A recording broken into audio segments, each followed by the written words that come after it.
in saying that when a court makes a pronouncement, the executive will be bound by it. But what he did not say is the conduct of his office in the handling of the very matter that he is saying when there is pronouncement, they would be bound by it. Mr. Speaker, he himself submitted that the rules of court allows for extension of time application to be made. The question we ask is that why didn't the Attorney General, considering the enormity of this matter, act with alacrity? Mr. Speaker, the question that begs for an answer is that for all these periods, if justice was really meant to be done, why didn't the Attorney General file a defense? He is now saying that we shouldn't worry, and that if there is any positive outcome, the president will be bound by it. But we are interested in the process. The minority in this house is interested in the process, and it is contending that his actions amount to bad faith and denying the respected Honorable Minority Leader. Honorable Minority Leader. Yes, Mr. Speaker. I acknowledge that the minority is interested, and you are expressing your concerns. And those concerns have also been expressed at the right forum. But I say this is not the forum for that. The Attorney General's conduct of conducting proceedings in that court is not before the House. That at all is not. And so please, let's handle what is before us. Then at the appropriate forum, which you are doing, you continue with it. You can just refer that this is what you are doing, but don't go into the details.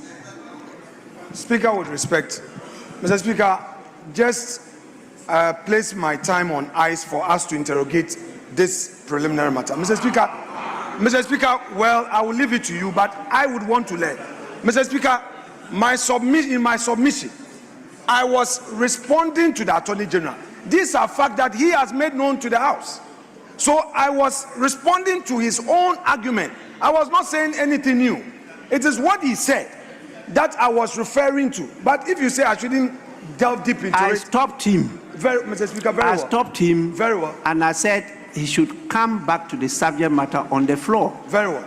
Mr. Speaker, that's please. All. Mr. Speaker, if it is so, I will not belabor. Mr. Speaker, today,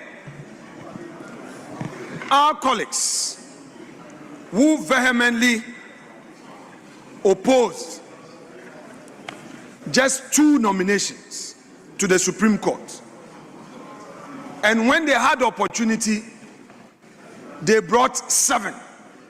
Their principled argument vanished into thin air. Today,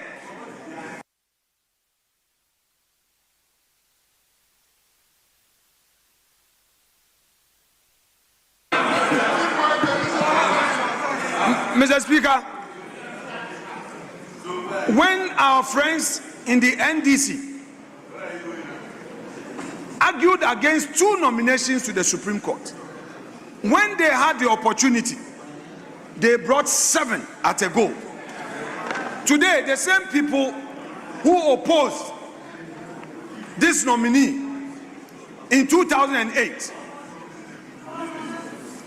are today saying that they are for his cause.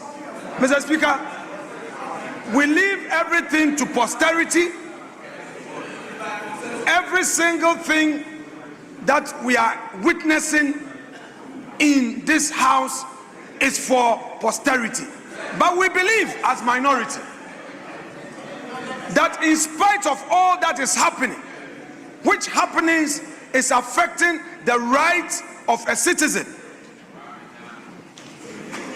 the best days of our country are ahead of us. Mr. Speaker, we would not belabor.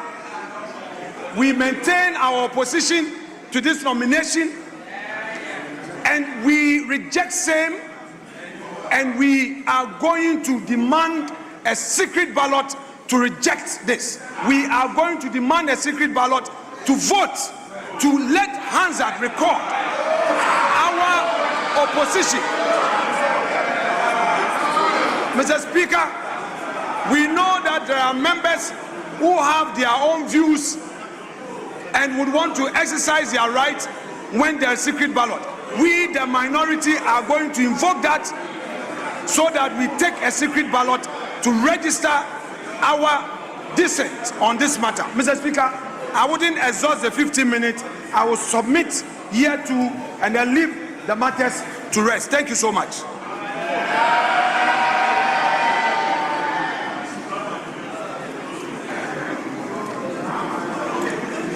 Honorable members, the last person to have a say on this matter is the majority leader. The minority leader actually used less than 15 minutes. So it's the majority leader who is now to end the debate, and he has 15 minutes to do so.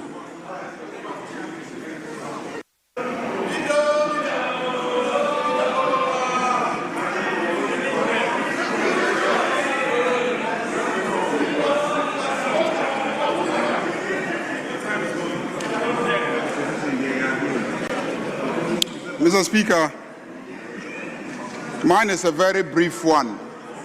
Very brief. In 2012, we had a national election for the presidency and for parliament. The election results were disputed. President Akufo-Addo was declared winner. John Dramani Mahama and the NDC petitioned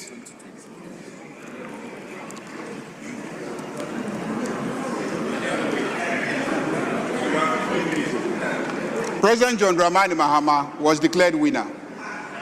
Akufo-Addo petitioned the courts. Mr. Speaker, in 2020, we had another election, and President Akufo-Addo was declared winner, and John Dramani Mahama petitioned. The cases traveled before the Supreme Court, and finally, the Supreme Court made a pronouncement. Mr. Speaker, it was clear to every Ghanaian that in spite of the cases pending in the Supreme Court, we went ahead and swore in those declared by the Electoral Commission as having been validly elected. But the case went on, and in the case of the petition against John Dramani Mahama, it was in August 2013 that the Supreme Court handed a ruling. Mr. Speaker, when we put the question to the nominee as to what he thinks will happen if the previous Chief Justice's case turned out in her favor, he simply referred us to these two cases. If in a presidential petition,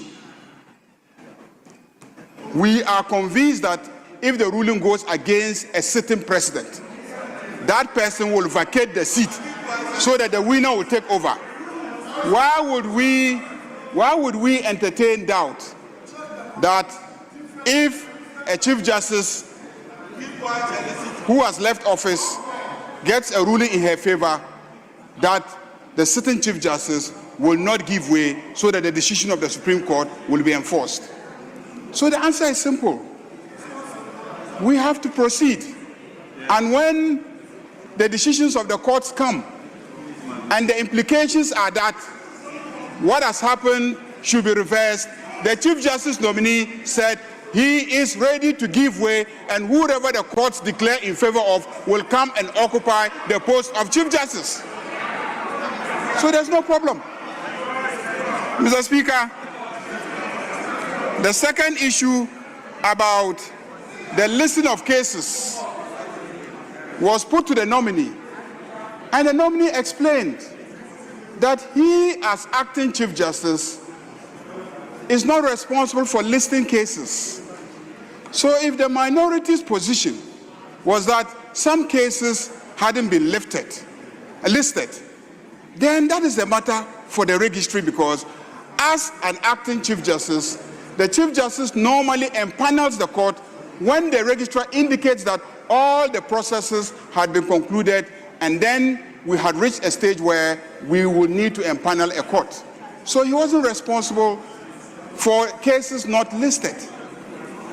Mr. Speaker, I think that a lot has been said already about the nominee, and I will not belabor the point, except to once again, lastly, register the point that in 2012, July 24th, 2012, Justice Theodora Wood was nominated, approved by this House, and appointed a Chief Justice. 2013, January,